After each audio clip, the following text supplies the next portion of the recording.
गया।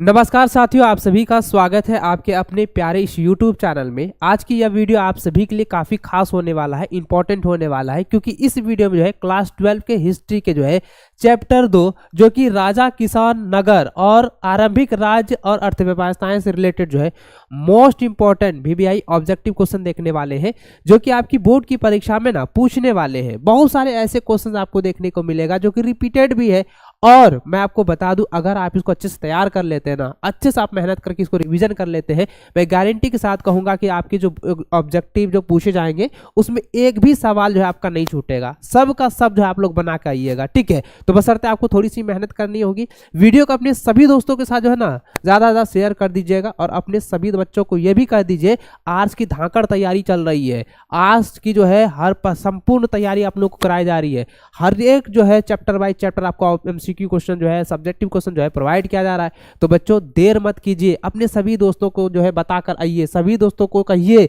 कि आए इस प्लेटफॉर्म में हर एक जो है इंपॉर्टेंट क्वेश्चन का प्रोवाइड जो है किया जा रहा है। ऑब्जेक्टिव हो या सब्जेक्टिव हो, सारा चीज आप लोग को कराया जा रहा है, ठीक है। चलिए बच्चों आगे क्वेश्चन की ओर चलते हैं। चैनल पर नए, चैनल को भी सब्सक्राइब कर लेंगे, ठीक है। तो देखिए बच्चों, आप यहाँ पर देख सकते हैं सबसे जो पहला प्रश्न यहाँ पे दिया गया है, कहता है, देखिए सवाल क्या दोस्तों, कहता है अंगुत्तर निकाय के अनुसार महाजन पदों की संख्या कितनी थी। देखिए महाजन पदों से रिलेटेड जो है आपके बोर्ड एग्जाम में बहुत सारे सवाल पूछे जाते हैं, बहुत सारा सवाल जो है महाजन पद से रिलेटेड पूछा जाता है, ठीक है। और ऑब्जेक्टिव में तो भाई मैंने आपको पहले बताया था कि 6 से लेकर 8 तक सवाल जो है 6-8 तो जो है ये खाली महाजन पदों से रिलेटेड पूछा जाता है, ठीक है। ये कोई क्वेश्चन यहाँ कहता है कि अंगुत्तर निकाय के अनुसार जो है महाजन पदों की संख्याएं कितनी थी। तो कितनी थी संख्या, ये पहले बताइए। देखिए ऑप्शन देखिए यहाँ पे पहले दिया 18, 16, 32 और 64। तो भाई मैंने पहले बताया था कि इसकी जो संख्या होती है कितनी होती है, 16 होती है, 16 होती है। तो ये क्या हो जाएगा, ऑप्शन नंबर जो है 20 का सही आंसर होगा, ठीक है। देखिए कितना आसान है, ये मैंने पहले भी आपको बताया हुआ है। इसको अगर आप लोग जरा ध्यान से पढ़ेंगे, ध्यान से समझेंगे, सुनेंगे, अच्छे से जो है कॉपी नोट कर लीजिएगा ना, और एग्जाम से पहले 2 दिन पहले, 3 दिन पहले या सप्ताह भर पहले आप रिवीजन कर लेते हैं और काफ़ी ज़्यादा इसको प्रैक्टिस कर लेते हैं, तो मैं गारंटी के साथ कहूँगा कि आपको जो है 110% ये गारंटी देता हूँ कि बोर्ड एग्जाम में जो है आप लोग इस बार भी फोड़ दोगे। ऑब्जेक्टिव में जो है पूरा का पूरा मार्क्स जो है आपके हाथ में रहेगा, सब्जेक्टिव में भी पूरा का पूरा मार्क्स जो है आपके हाथ में रहेगा, बशर्ते आपको लगन करना है, लगन पूर्वक जो है मेहनत करनी है, ठीक है। चलिए आगे बढ़ते अगले प्रश्न की ओर। देखिए अगला जो प्रश्न आप देख सकते हैं बच्चों, यहां पे क्या दिया गया है, कहता है कि मगध साम्राज्य, देखिए सवाल क्या है कि मगध साम्राज्य की स्थापना किसने की। ये काफी इंपॉर्टेंट सवाल है। मगध साम्राज्य की स्थापना जो है किसने की है बच्चों, तो यह जो किया है किसने की है, आप ये मुझे बताइए। ये जो किया था ये क्या था, किसने किया था, बिंबिसार ने, ठीक है, बिंबिसार। देखिए बिंबिसार से रिलेटेड जो है ना, मगध सम्राट से रिलेटेड जो एक फिल्म भी बना है साउथ में, साउथ फिल्म जो है आपने देखा होगा, उसमें बिंबिसार नामक एक राजा रहता है, वो पूरा रिलेटेड जो है इसी स्थापना को लेकर जो दिया गया मगध सम्राट से रिलेटेड, ठीक है। अगर आपने देखा होगा तो चलिए बहुत अच्छी बात है, नहीं देखे तो अभी मत देखना, एग्जाम के बाद देखना, अभी सिर्फ क्वेश्चन को पढ़ लो, ठीक है। चलिए आगे बढ़ते अगले प्रश्न की ओर। देखिए नेक्स्ट सवाल क्या दिया गया बच्चों, नेक्स्ट क्वेश्चन देखिए, जो तीसरा नंबर सवाल देखिए, दिया गया है कि चंद्रगुप्त मौर्य का शासन काल था। तो देखिए चंद्रगुप्त मौर्य का शासन काल क्या था। देखिए शासन काल कितने ईस्वी से लेकर कितने ईस्वी तक चला था, ये आपको मैंने बताया था ना। तो देखिए चंद्रगुप्त मौर्य, याद रखेंगे, चंद्रगुप्त मौर्य का जो शासन काल था वो 323 ईस्वी से लेकर 298 ईस्वी पूर्व तक था, ठीक है। आप ये कह सकते हैं कि आपका जो है 298 ईस्वी से लेकर 298 ईस्वी से लेकर कितना 300 जो है 23 ईस्वी तक जो है ये इसका शासन काल था, ठीक है। इसको आप लोग कॉपी में नोट कर लीजिए, ठीक है, बहुत इंपॉर्टेंट सवाल है। चलिए आगे बढ़ते अगले प्रश्न की ओर। देखिए नेक्स्ट क्वेश्चन क्या दिया गया है बच्चों, अब यहां पे ध्यान दें, चौथा नंबर सवाल जो दिया गया है, कहता है कि विक्रमादित्य का उपाधि किस सम्राट, देखिए विक्रमादित्य कौन है, विक्रमादित्य जो है वो क्या है, सम्राट है, राजा है ना। तो यहाँ पे क्या है, कहता है उसकी उपाधि जो है किस सम्राट ने ग्रहण कर ली। यानी इसके बाद जब विक्रमादित्य जो हार गया था, ठीक है, युद्ध में हार गया था, उसके बाद जो कौन सा ऐसे सम्राट था जो कि इसके स्थान पर जो है उसका पद जो है ग्रहण किया, उसका जो है सम्राट ने जो है उसका जो पद जो है हासिल कर लिया था, ग्रहण कर लिया था। तो देखिए इसका आंसर क्या हो जाएगा बच्चों, इसका जो आंसर हो जाएगा चंद्रगुप्त सेकंड, ठीक है। चंद्रगुप्त सेकंड जो आपका जो है B number is the right answer होगा, ठीक है। इसको आप लोग टिक कर लीजिए, नोट कर लीजिएगा। चलिए आगे बढ़ते अगले प्रश्न की ओर। चलिए नेक्स्ट सवाल की ओर चलते हैं।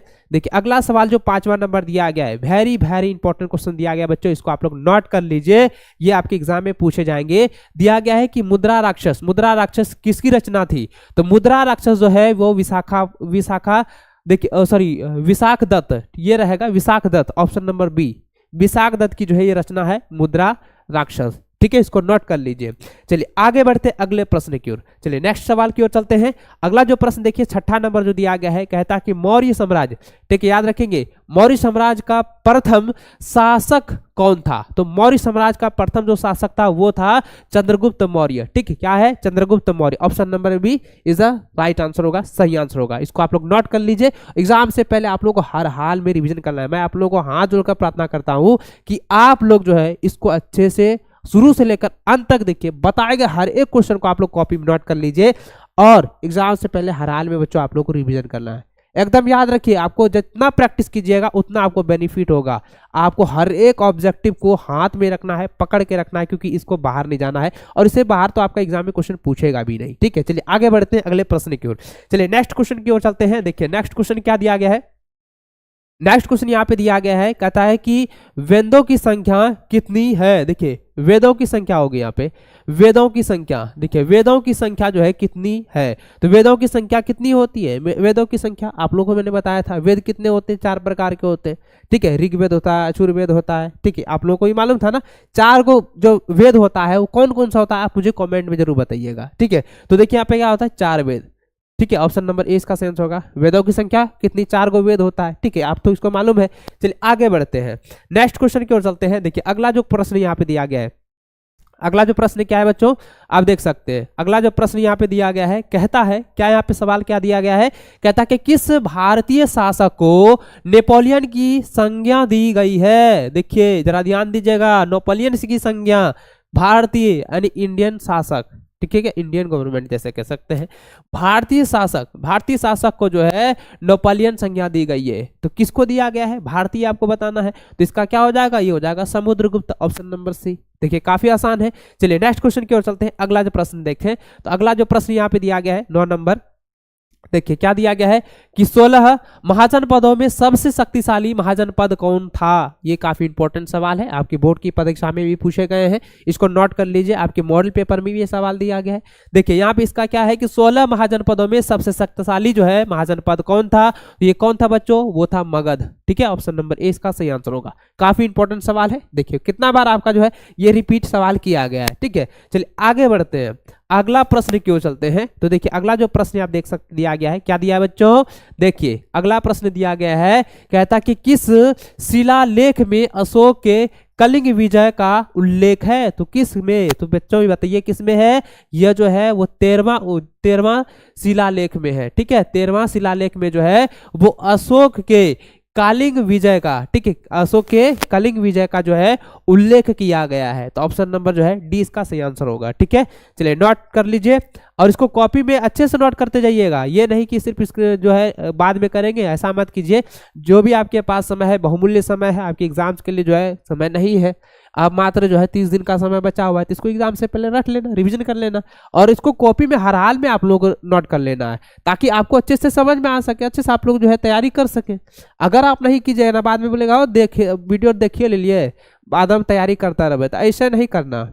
जो भी समय है, जो भी मैं बता रहा हूँ उसको जो है, इस गाइडेंस को आप लोग अच्छे समझो।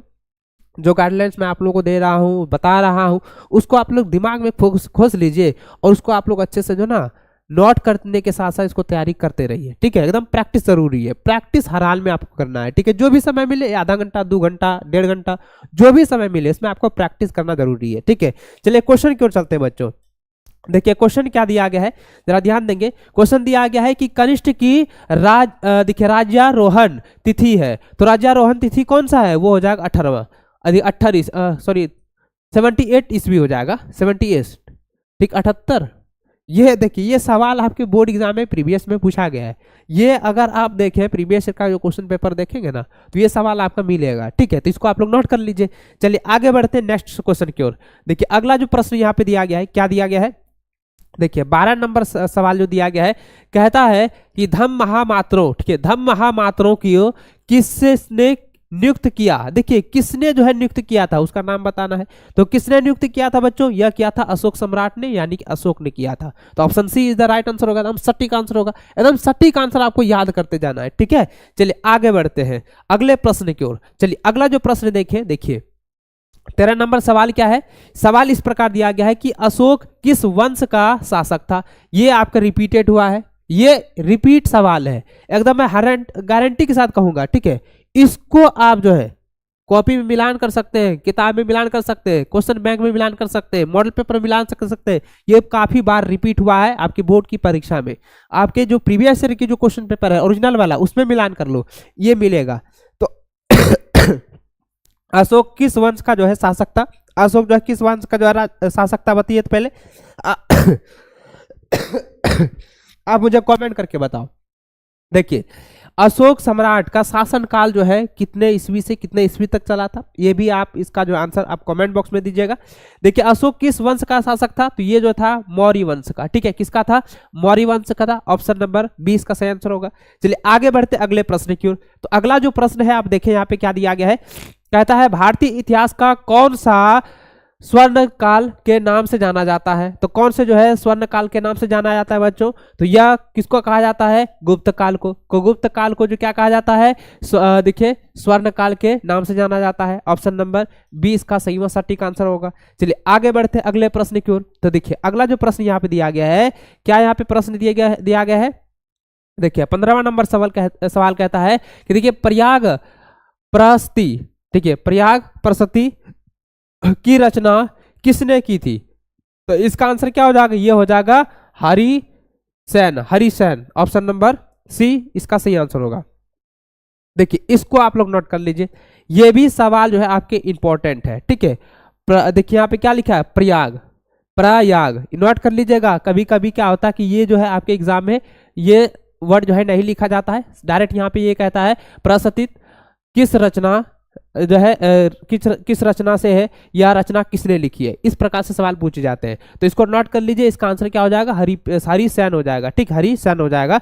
चलिए आगे बढ़ते अगले प्रश्न की ओर। तो देखिए अगला जो प्रश्न आप देख सकते हैं 16 नंबर जो दिया गया है बच्चों, इसको नोट कर ले। तो 16 नंबर सवाल दिया गया है कि मौर्यकालीन, देखिए टकसाल, मौर्यकालीन टकसाल का प्रधान कौन था? तो कौन था बच्चों ये बताइए, इसका आंसर क्या होगा आप मुझे बताइए, क्योंकि ये सवाल आपको मैंने पहले भी बताया हुआ है, अच्छे से इसको पढ़ाया हुआ है। तो बच्चों इसका आंसर क्या हो जाएगा? ये हो जाएगा लक्षणाध्यक्ष, ठीक है, लक्षणाध्यक्ष हो जाएगा। ऑप्शन नंबर जो हो जाएगा डी इसका सही आंसर, ठीक है, इसको नोट कर लीजिए। चलिए आगे बढ़ते अगले प्रश्न की ओर। चलिए नेक्स्ट क्वेश्चन जो दिया गया 17 नंबर सवाल देखें। 17 नंबर सवाल क्या कहता है? कहता है कि राजतरंगिणी के लेखक कौन है? तो राजतरंगिणी के लेखक कौन थे बच्चों? तो यह कौन था? यह जो है वो था देखिए कलहन था, ठीक है, कौन था? कलहन, कलहन नोट कर लीजिए। ऑप्शन नंबर डी इसका सही व सटीक आंसर होगा। चलिए नेक्स्ट प्रश्न की ओर चलते हैं। अगला जो सवाल जो दिया गया है इंपॉर्टेंट है, 18 नंबर सवाल देखिए दिया गया है, कहता है कि अर्थशास्त्र इंडिका से किस राजवंश को या किस राजवंश के विषय में जो है जानकारी और मिलती है, जानकारी और मिलती है। यानी कहता है कि यह जो अर्थशास्त्र इंडिका से रिलेटेड जो है किस राजवंश के नाम के अनुसार जो है, किस राजवंश के द्वारा जो है विषय में जो है, किस राजवंश के द्वारा जो है जानकारी जो है और मिलती है, और राजवंश के मिलती है। तो ये कौन सा राजवंश हो जाएगा? तो ये कौन सा हो जाएगा? मौर्य वंश का हो जाएगा। फिर ठीक है, याद रखेंगे मौर्य वंश। तो यहाँ पे क्या है? मौर्य वंश यहाँ पे ऑप्शन नंबर ए में है, तो ये हो जाएगा ऑप्शन नंबर ए। देखिए कितना आसान सा सवाल है ना। चलिए आगे बढ़ते हैं अगले प्रश्न की ओर। तो देखिए अगला जो प्रश्न आप देखें दिया गया है, अगला प्रश्न यहाँ पे देख सकते क्या दिया गया? 18 नंबर मैंने बता दिया ना, हाँ 18 नंबर हो चुका है। तो चलिए 19 नंबर देखें। तो 19 नंबर जो सवाल दिया गया बच्चों, तो देखें क्या दिया गया, कहता है कि अर्थशास्त्र की रचना कब हुई थी? तो भाई ये तो आप सभी को पता है कि अर्थशास्त्र की रचना जो है वो 4वीं शताब्दी ईसा पूर्व में हुआ था, 4वीं शताब्दी ईसा पूर्व में हुआ था अर्थशास्त्र की रचना। तो ये ऑप्शन नंबर सी जो है इसका सही आंसर होगा। चलिए आगे बढ़ते अगला प्रश्न की ओर। तो देखिए अगला जो प्रश्न दिया गया है 20वां नंबर आप देखें, तो ये सवाल ये क्या कह रहा है भाई? ये सवाल ये कहता है कि पतंजलि, देखिए पतंजलि के महाभाष्य से हमें जानकारी मिलती है। तो कौन से महाभाष्य से जानकारी मिलती है? तो बच्चों ये मिलता है देखिए प्राक मौर्य काल की, ठीक है, याद रखेंगे प्राक मौर्य मौर्य काल की जो है यह जानकारी मिलती है। ऑप्शन नंबर सी जो है एकदम सही व सटीक आंसर होगा, नोट कर लीजिए। चलिए आगे बढ़ते हैं अगले प्रश्न की ओर। चलिए नेक्स्ट सवाल क्या दिया गया बच्चों, अगला 21वां नंबर सवाल है। यह कहता है कि अर्थशास्त्र, देखिए अर्थशास्त्र के लेखक कौन थे। देखिए अर्थशास्त्र के लेखक कौन थे, तो बच्चों अर्थशास्त्र के लेखक कौन थे, वो कौटिल्य थे। कौन थे, कौटिल्य। ठीक है, ऑप्शन नंबर सी जो है इसका सही व सटीक आंसर होगा।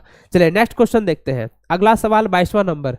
देखिए 22वां नंबर सवाल दिया गया है, कहता है देखिए बिंबिसार का संबंध किस वंश था, किस वंश से है। देखिए बिंबिसार, देखिए इससे रिलेटेड मैंने आपको पहले भी बताया, इसी से रिलेटेड आपके एग्जाम में क्वेश्चन पूछा भी जाता है, और बिंबिसार से रिलेटेड एक सवाल आया हुआ था जो कि मैंने आपको बताया है शुरू में, फर्स्ट में ही बताया है। तो यहाँ पे कह रहा है कि बिंबिसार का संबंध किस वंश से है। तो बिंबिसार का जो संबंध है वो किस वंश से है बच्चों, तो वो जो है वो क्या है, हर्यक वंश से है। तो ऑप्शन नंबर जो है ए इसका सही व सटीक आंसर होगा। देखिए काफी आसान सब सवाल है, तब रिपीट हुआ है ये सारा सवाल। ठीक है, तो इसको आप लोग नोट कर लीजिएगा। चलिए आगे बढ़ते हैं अगले प्रश्न की ओर। देखिए 23वां नंबर जो सवाल दिया गया बच्चों, 23वां नंबर ये सवाल ये कहता है, देखिए क्या दिया है, वज्जी को, ठीक है यहाँ पे वज्जी है, तो वज्जी को जो है सामाजिक ग्रंथों में कहा गया है। तो सामाजिक ग्रंथों में क्या कहा गया है, वज्जी को जो है क्या कहा गया बच्चों, वो जो है गणसंघ कहा गया है। ऑप्शन नंबर ए जो है इसका सही व सटीक आंसर होगा। ठीक है, नोट कर लीजिए। चलिए आगे बढ़ते हैं अगले प्रश्न की ओर। चलिए अगला जो प्रश्न आप देखें, अगला प्रश्न जो 24वां नंबर आप देखिए, यहाँ पे क्या दिया गया है, कहता है कि जनपद, याद रखेंगे क्या है, जनपद शब्द का शाब्दिक अर्थ है। तो जनपद शब्द का शाब्दिक अर्थ क्या होता है कि जहां लोग अपना पर बनते हैं, जहां लोग अपना पर बनते हैं उसे जनपद कहा गया है। इसको आप लोग नोट कर लीजिए। ऑप्शन नंबर बी जो है इसका सही व सटीक आंसर होगा। ठीक है, चलिए आगे बढ़ते हैं अगले प्रश्न की ओर। तो देखिए अगला जो प्रश्न आप देख सकते हैं यहाँ पे क्या है, 25वां नंबर। 25वां नंबर सवाल ये कह रहा है बच्चों, 25वां नंबर सवाल ये कहता है, ये सवाल ये है कि पंच चिन्ह, याद रखेंगे पंच चिन्ह वाले सिक्के बने होते थे। तो कहां पर बने होते थे ये, यानी सॉरी किससे बने होते थे, किस धातु से बने होते थे। याद पूछा गया है कि पंच चिन्ह यानी 5 चिन्ह वाला सिक्का जो बना होता था वो किस धातु का बना होता था, किसके बने होते थे। तो बच्चों ये बने होते थे, देखिए चांदी का और तांबे का, ये दोनों का बना होता था, चांदी का भी और तांबा का दोनों का बना होता था। इसलिए इसका सही आंसर हो जाएगा यहाँ पे बी एवं सी दोनों के, यानी चांदी और तांबा दोनों के। ठीक है, नोट कर लीजिए। चलिए आगे बढ़ते अगले प्रश्न की ओर। तो देखिए अगला जो प्रश्न आप देखें यहाँ पे 26 नंबर जो सवाल ये दिया गया है, कहता है, का सवाल कह रहा है, कहता अशोक द्वारा जो है देखिए प्रचलित बौद्ध धर्म कहाँ देखिए प्रचलित नहीं हुआ। देखिए जरा ध्यान दीजिएगा, अशोक द्वारा जो है प्रचालित, अशोक द्वारा जो ये प्रचार विसार हुआ, उसके बाद जो है बौद्ध धर्म यानी बौद्ध धर्म का जो प्रचलित जो है वो कहाँ नहीं हुआ था। तो बौद्ध धर्म का प्रचलित जो है कहां पर नहीं हुआ, तो वह जो है कहां पर नहीं हुआ था बच्चों, वो ब्रिटेन में। ठीक है, ब्रिटेन में जो है इसको प्रचलित नहीं हुआ था। ठीक है, तो ऑप्शन नंबर बी जो है इसका सही व सटीक आंसर होगा। ठीक है, चलिए आगे बढ़ते हैं अगले प्रश्न की ओर। देखिए अगला जो प्रश्न यहाँ बच्चों दिया गया है, क्या दिया गया है, 26वां नंबर सवाल देखिए, सॉरी 26वां नहीं 27वां नंबर सवाल देखिए, दिया गया है कि पाटलिपुत्र नगर की स्थापना की गई थी। तो कब की गई थी, यानी किसके द्वारा किया गया था, यहाँ पे सवाल की गई थी नहीं। आप ये भी मेरा सवाल जो है आप लोग जरा ध्यान देंगे, इसकी जो है ना स्थापना जो है कब की गई थी, इसको आप लोग जो है एकदम आंसर, इसका आंसर जो है आप कमेंट बॉक्स में दीजिएगा कि पाटलिपुत्र नगर की स्थापना जो है कब की गई थी, आप इसका डेट जरूर बताइएगा। और देखिए यहाँ पे सवाल क्या है कि पाटलिपुत्र नगर की स्थापना की गई थी, तो यह जो है किसके द्वारा किया गया था, तो यह जो है उदयीन के द्वारा किया गया था। किसके द्वारा, उदयीन के द्वारा। ठीक है, ऑप्शन नंबर सी जो है इसका सही व सटीक आंसर होगा। चलिए आगे बढ़ते हैं अगले प्रश्न की ओर। तो देखिए अगला जो प्रश्न आप देखिए यहाँ पे 28वां नंबर यहाँ पे देख सकते दिया गया है। 28वां नंबर सवाल क्या है, कहता कि प्रसिद्ध ग्रंथ इंडिका की रचना किसने की थी। तो बच्चों किसने किया था, ये किया था मेगास्थनीज ने। ऑप्शन नंबर 20 का सही व सटीक आंसर होगा। ठीक है, चलिए आगे बढ़ते हैं। अगला सवाल 29वां नंबर सवाल देखिए, दिया गया है कि प्राचीन भारत में धम्म की शुरुआत किस शासक ने की थी। तो धम्म की शुरुआत जो है किसने किया था बच्चों, वो अशोक सम्राट ने किया था, यानी अशोक ने किया था। ऑप्शन नंबर जो है सी इसका सही व सटीक आंसर होगा। देखिए बहुत सारे क्वेश्चन जो है ना आपको ऑलरेडी मालूम होगा, शायद मुझे लग रहा है कि आप लोग अगर शुरू से पढ़े हैं तो बहुत सारे क्वेश्चन जो है ना आप लोगों को मालूम होगा। आप मुझे कमेंट करके जरूर बताइएगा, ठीक है। और कितना क्वेश्चन आप लोगों को मालूम था शुरू से लेकर अंत तक वीडियो देखने के बाद जो है मुझे नीचे कमेंट में जरूर बताइएगा। और आपका फीडबैक भी बहुत जरूरी है। आप क्लास कैसे कर रहे हैं, आपको क्लास कैसी लग रही है, आप ये भी मुझे जरूर बताइएगा, ठीक है। चलिए आगे बढ़ते हैं, अगला प्रश्न की ओर है। 30वां नंबर सवाल जो दिया गया है कि महावीर ने, देखिए महावीर ने जो है पाश्चात्य के सिद्धांत में नया सिद्धांत क्या जोड़ा। तो क्या जोड़ा था, क्या सिद्धांत जोड़ा था, वो ब्रह्मचर्य, ठीक है, ब्रह्मचर्य सिद्धांत को जोड़ा था। ऑप्शन नंबर बी जो है इसका सही व सटीक आंसर होगा। चलिए नेक्स्ट क्वेश्चन की ओर चलते हैं। अगला जो प्रश्न ये आप देख सकते हैं दोस्तों दिया गया है, प्रश्न ये कहता है कि कलिंग युद्ध कब हुआ था। बहुत ही वीवीआई सवाल है। कलिंग युद्ध जो है कब हुआ था बच्चों, यह क्या हुआ था, वो 261 ईस्वी पूर्व हुआ था। ऑप्शन नंबर जो है ए इसका सही व सटीक आंसर होगा, ठीक है। चलिए आगे बढ़ते हैं अगले प्रश्न की ओर। जो अगला प्रश्न आप देखिए दिया गया है 32वां नंबर, दिया गया है कि फुट, इसको नोट कर लीजिए थोड़ा सा, इसको जरा आप ध्यान दीजिएगा बच्चों, ठीक है। अरे भाई कलर कहाँ चला गया, डिस्कलेक्ट, चलिए हो गया। देखिए यहाँ पे क्या है कि फूट डालकर विजय प्राप्त करने का कार्य सर्वप्रथम जो है किस राजा ने किया। देखिए एक कहावत था पहले भी कि फूट डालो राज करो, फूट डालो और राज करो। यह जो कथन है ना, यह जो क्रिया है या यह कार्य जो है वो सर्वप्रथम जो है किस राजा के द्वारा जो है किया गया। तो यह जो है किस राजा के द्वारा जो है किया गया था, यह जो है वो किया गया था अजातशत्रु के द्वारा। किसके द्वारा, अजातशत्रु। तो अजातशत्रु कहां पर है, ऑप्शन नंबर ए में है। तो ये हो गया ऑप्शन नंबर ए, एकदम सटीक आंसर हो जाएगा, ठीक है। इसको नोट कर लीजिए। चलिए आगे बढ़ते हैं अगले प्रश्न की ओर। तो अगला जो प्रश्न देखिए यहाँ पे 33वां नंबर सवाल क्या दिया है, कहता कि जीवन वैद्य किस वंश के काल में था। देखिए जरा ध्यान दीजिएगा, किस वंश के काल में था। तो किस वंश के द्वारा, किस शासकों के द्वारा, किस राजाओं के द्वारा के किस राजा के शासन काल में जो है जीवन वैद्य था। याद रखेंगे जीवन वैद्य किस वंश यहाँ पे पूछा गया है। तो इसमें क्या हो जाएगा, वंश आपको पूछा गया है ना बच्चों, तो यहाँ पे वंश में आपको बता देना है क्या हो जाएगा। चलिए तो यहाँ पे क्या हो जाएगा बच्चों, यह हो जाएगा हर्यक वंश, ठीक है। ऑप्शन नंबर जो है सी इसका सही व सटीक आंसर होगा। इसको नोट कर लीजिएगा, इसको अच्छे से आप लोगों को याद कर लेना है, ठीक है। अगर याद नहीं करोगे ना तो बाद में बहुत ज्यादा पछताओगे, इसलिए इसको हर एक क्वेश्चन को आप लोगों को याद कर लेना है। चलिए आगे बढ़ते हैं अगले प्रश्न की ओर। देखिए 34वां नंबर जो सवाल दिया गया है बहुत ही वीवीआई क्वेश्चन है। सवाल इस प्रकार से दिया गया है, कहता है कि अपने स्वयं के खर्चे से देखिए सुदर्शन झील की मरम्मत किसने कराई थी। तो देखिए अपने खर्च से, अपने पॉकेट से जो है खर्च किया और जो है सुदर्शन जो झील है उसकी जो है मरम्मत पूरी तरह से कराया था। तो किसने कराया था, तो यह किसने कराया था बच्चों, यह जो कराया था वो कराया था रुद्रदमन ने, रुद्रदमन। ऑप्शन नंबर जो है सी इसका सही व सटीक आंसर होगा, इसको नोट कर लीजिए। चलिए आगे बढ़ते हैं अगले प्रश्न की ओर। अगला जो नेक्स्ट सवाल दिया गया है बहुत ही वेरी वेरी इंपॉर्टेंट क्वेश्चन है और ये रिपीटेड सवाल है। देखिए रिपीट किया हुआ है। तो यहाँ पे सवाल इस प्रकार है कि कहता है कि पाटलिपुत्र नगर की स्थापना उदयन ने जो है किस नदी के संगम की, यानी कि कौन सा नदी है जो कि देखिए संगम का मतलब जानते हैं ना कि दो नदी जो है एक जगह जो है मिल जाता है, संगम हो जाता है, मिल जाना। संगम का मतलब मिल जाना, यानी कि दो नदी जो है एक जगह जो है मिल गया है। तो वो जगह कौन सी है जहां पर जो है वो पाटलिपुत्र नगर की जो है स्थापना किया, किसने किया भाई, उदयन ने किया है। तो किस जगह किया, तो भाई किस जगह किया है, तो वह जो है याद रखेंगे वह जो किया था, देखिए गंगा, स्वर और पुनपुन, ये तीनों नदी का जो संगम एक जगह हुआ।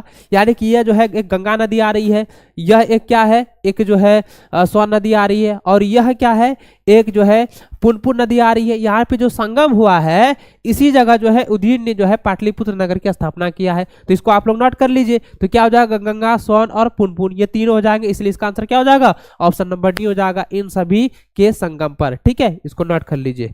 चलिए आगे बढ़ते हैं अगला प्रश्न। अगला जो प्रश्न आप देख सकते हैं क्या दिया गया है, 36वां नंबर सवाल है। ये कहता है कि समस्त भारत ही नहीं एशिया एवं यूरोप में सर्वप्रथम हुनो, याद रखें हुनो को परामस्त करने का श्रेय जो है किस शासक को जाता है। परामस्त मतलब हरा देना, ठीक है, याद रखेंगे। चलिए इसका जो सवाल है ये सवाल को आपने पढ़ा, समस्त भारत ही नहीं बल्कि पूरे एशिया एवं यूरोप में जो है सर्वप्रथम हुनों को परास्त करने का श्रेय जो है किस शासक को जाता है। तो बच्चों इसका आंसर क्या हो जाएगा, ये हो जाएगा देखिए संकदगुप्त हो जाएगा, ठीक, संकदगुप्त। याद रखेंगे ऑप्शन नंबर बी जो इसका सही आंसर होगा संकत गुप्त। ठीक है, नोट कर लीजिए, इसको रट लीजिएगा, एग्जाम में आने वाला है। इस एग्जाम में आपका 100% ये सवाल पूछा जाएगा। ठीक है, तो इसको एग्जाम से पहले क्या करना है, आप लोगों को रिवीजन कर लेना है, याद कर लेना है। चलिए आगे बढ़ते हैं अगले प्रश्न की ओर। देखिए अगला जो प्रश्न आप देख सकते हैं क्या दिया गया है। सवाल ये कहता है कि यूरोप का समुद्रगुप्त कौन था। तो देखिए यूरोप का समुद्रगुप्त कौन था, वो कौन था बच्चों, तो ये बताइए, ये था नेपोलियन। ठीक है, नेपोलियन था। ऑप्शन नंबर बी जो है इसका सही सटीक आंसर होगा। चलिए आगे बढ़े, नेक्स्ट सवाल जो दिया गया है, नेक्स्ट सवाल जो है 38वां नंबर दिया गया है कि किसके अभिलेख में भूमि दान का उल्लेख मिलता है। तो भूमि दान का उल्लेख जो है किस अभिलेख में मिला है, यानी किसके अभिलेख में मिला है, तो बच्चों यह मिला है प्रभावती गुप्त में। ठीक है, प्रभावती गुप्त के अभिलेख में जो है ये भूमि दान का उल्लेख मिला है। ठीक है, तो इसको आप लोग नोट कर लीजिए, ऑप्शन सी इसका राइट आंसर होगा, सी जो इसका सही आंसर होगा। चलिए आगे बढ़ते हैं, अगला सवाल 39वां नंबर देखें क्या दिया है। कहता है कि भूमि अनुदान से संबंधित प्रथम अभिलेखीय प्रमाण किसका है। तो भाई किसका है भाई, तो यह हो जाएगा सातवां हन काल का, सातवां हन काल। ऑप्शन नंबर बी जो है सही सटीक आंसर होगा। चलिए अगले आगे क्वेश्चन की ओर चलते हैं। नेक्स्ट सवाल, अगला जो सवाल दिया गया है 40वां नंबर आप देखें, ये इंपॉर्टेंट है, रिपीट हुआ है ये वाला सवाल, इसको नोट कर लीजिएगा।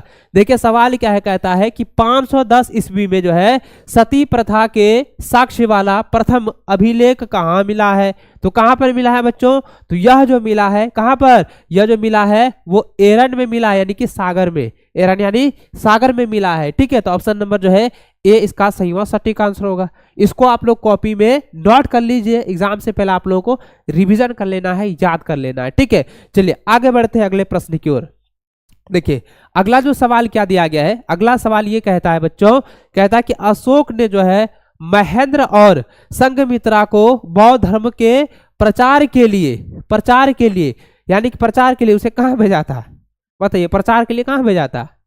ये सवाल इंपॉर्टेंट है ना, कि अशोक ने जो है ना, अशोक सम्राट ने जो है महेंद्र और संघमित्रा को बौद्ध धर्म के प्रचार के लिए, तो प्रचार के लिए कहां भेजा था, कहां उसको जाने दिया, तो कहां जाने दिया था बच्चों, वो श्रीलंका जाने दिया, श्रीलंका भेजा था प्रचार करने के लिए। तो ऑप्शन नंबर ए इसका सही आंसर होगा। ठीक है, चलिए आगे बढ़ते हैं अगले प्रश्न की ओर। देखिए अगला जो प्रश्न आप देख सकते हैं क्या है, 42वां नंबर सवाल देखें क्या दिया गया है। कहता है कि किस विद्वान ने जो है मात्र अभिलेखों के आधार पर अशोक का इतिहास लिखने का देखिए अलाधन्य प्रयास किया। तो ये किसका आंसर क्या हो जाएगा, इसका आंसर क्या हो जाएगा बच्चों, ये हो जाएगा देवदत्त रामकृष्ण भंडारकर। ऑप्शन नंबर जो है डी इसका सही सटीक आंसर होगा, इसको नोट कर लीजिए। चलिए आगे बढ़ते हैं अगले प्रश्न की ओर।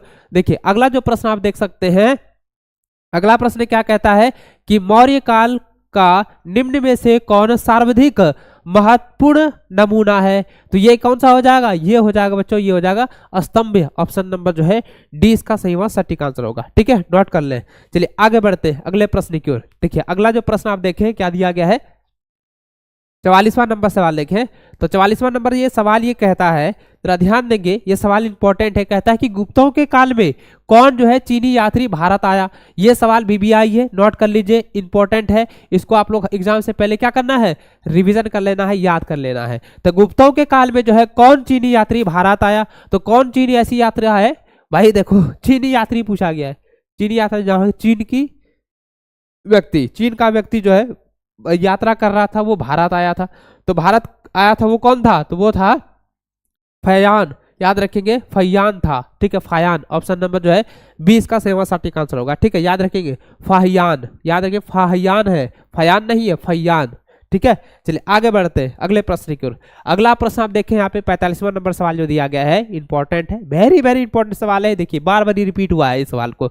देखिए क्या दिया गया है कि मेगास्थनीज भारत में किसके द्वारा, ये किसके दरबार में आया था, सॉरी किसके द्वारा नहीं हुआ, किसके दरबार में आया था। तो बच्चों इसका आंसर क्या हो जाएगा, यह आया था चंद्रगुप्त मौर्य के दरबार में। ठीक है, चंद्रगुप्त मौर्य के दरबार में जो है मेगास्थनीज भारत आया था। ठीक है, याद रखेंगे। चलिए आगे बढ़ते हैं अगले प्रश्न की ओर चलते हैं बच्चों।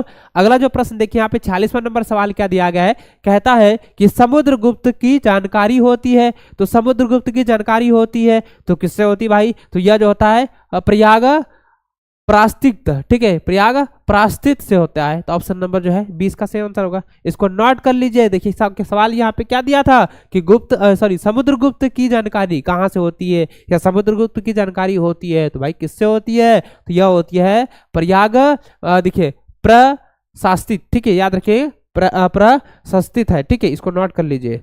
एग्जाम से पहले ना ये सारे क्वेश्चन आपके एग्जाम में पूछा जाता है, रिपीट होता है, इसलिए इसको नोट करते जाइएगा, ठीक है। थोड़ा मेरा तबीयत खराब है, थोड़ा आवाज सही से नहीं निकल रहा है, ठीक है, आपको याद पहले भी मैंने बताया हुआ था, इसलिए थोड़ा थोड़ा सा फंसता होगा, गला भी पूरा फंसा हुआ है, तो इसको थोड़ा सा भाई इग्नोर कीजिए और थोड़ा पढ़ाई में ध्यान दीजिए। चलिए आगे बढ़े, तो अगला सवाल देख सकते हैं, यहाँ दिया गया है कि नवरत्न किस शासक के दरबार में रहते थे। तो नवरत्न जो है किस शासक के दरबार में रहते थे, तो यह रहता था बच्चों ये चंद्रगुप्त विक्रमादित्य के दरबार में, ठीक है, याद रखेंगे चंद्रगुप्त विक्रमादित्य के दरबार में रहते थे। ऑप्शन नंबर जो है डी इसका सही व सटीक आंसर होगा। चलिए आगे बढ़ते हैं अगले प्रश्न की ओर। अगला जो प्रश्न यहाँ आप देख सकते हैं 48वां नंबर सवाल क्या दिया गया है, कहता है कि अभिज्ञान शाकुंतलम, यहाँ पे शकुंतलम दिया गया है, ठीक है, अभिज्ञान शकुंतलम के रचनाकार है, तो बच्चों इसका रचनाकार कौन है, तो ये हो जाएगा कालिदास। ऑप्शन नंबर ए इसका सही व सटीक आंसर होगा। चलिए आगे बढ़ते हैं अगले प्रश्न की ओर। अगला जो प्रश्न देखें यहाँ 49 नंबर जो दिया गया है, सवाल ये कहता है कि प्राचीन भारत में अभिलेख की शुरुआत जो है किस शासक ने की, तो किस शासक ने किया है अभिलेख की शुरुआत, तो ये हो जाएगा अशोक, ठीक है, अशोक शासक ने किया, यानी अशोक सम्राट ने किया। ऑप्शन नंबर जो है 20 का सही व सटीक आंसर होगा। चलिए अगला प्रश्न देखते हैं। अगला जो है 50वां नंबर सवाल दिया गया है, कहता है कि किस शासक को जो है प्रियदर्शी कहा गया है। प्रियदर्शी जो है किस शासक को कहा गया है, वो अशोक सम्राट को ही कहा गया है, अशोक को, ठीक है। ऑप्शन नंबर जो है ए इसका सही व सटीक आंसर होगा। चलिए आगे बढ़ते हैं अगले प्रश्न की ओर। अगला जो प्रश्न आप देख सकते हैं, ये क्या दिया है 51 नंबर। देखिए क्या दिया गया है, सवाल ये कहता है कि मेगास्थनीज ने अपने यात्रा वृतांत में भारत के समाज को कितने वर्गों में विभाजित किया है, तो कितने वर्गों में विभाजित किया है, वो 7 वर्गों में विभाजित किया है। ऑप्शन नंबर जो बी जो है इसका सही व सटीक आंसर होगा, नोट कर लीजिए, ठीक है। चलिए आगे बढ़ते हैं अगले प्रश्न की ओर। अगला जो प्रश्न आपका सामने यहाँ दिया गया है बहुत इंपॉर्टेंट है, 52 नंबर जो सवाल है ये रिपीटेड सवाल है, नोट कर लेंगे। देखिए क्या सवाल है, कहता है कि एलोरा में कैलाश मंदिर किस राजवंश ने निर्मित कराया था। एलोरा में कैलाश मंदिर की जो स्थापना की गई थी, ये जो स्थापना हुआ है, जो स्थापना करवाया गया है, ये किसके राजवंश के द्वारा, ठीक है, किसके राजवंश के द्वारा जो है करवाया गया है, तो यह क्या हो जाएगा, ये हो जाएगा इसका राष्ट्रकूट, ठीक है, राष्ट्रकूट राजवंश के द्वारा जो है इसकी स्थापना कराया गया है, इसका जो है निर्माण करवाया गया है, ठीक है, तो नोट कर लीजिएगा। तो ऑप्शन नंबर डी जो हो जाएगा सही आंसर हो जाएगा Rashtrakuta. Option D is the right answer होगा, एकदम सटीक आंसर होगा। चलिए आगे बढ़ते हैं अगले प्रश्न की ओर। तो देखिए अगला जो प्रश्न आप देख सकते हैं 53 नंबर जो सवाल दिया गया है, वेरी वेरी इंपॉर्टेंट क्वेश्चन है, और ये भी सवाल आपके एग्जाम में पूछा जा चुका है, रिपीट किया हुआ है। देखिए सवाल क्या दिया गया है बच्चों की पुराणों की संख्या कितनी है, तो पुराणों की संख्या कितनी होती है, पुराणों की संख्या 18 है।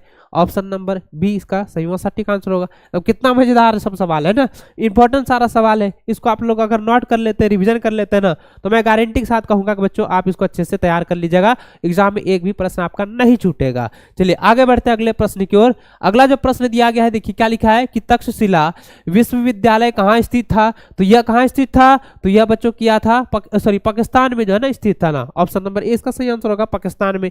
चलिए आगे बढ़ते हैं अगले प्रश्न की ओर चलते हैं। देखिए अगला सवाल क्या है 55 नंबर सवाल ये कहता है कि धम्म की शुरुआत जो है किसने की थी, तो धम्म की शुरुआत जो है वो किसने किया था, अशोक सम्राट ने किया था, अशोक शासक काल में हुआ था, याद रखेंगे किसने किया था, अशोक ने किया था। Option C is the right answer होगा।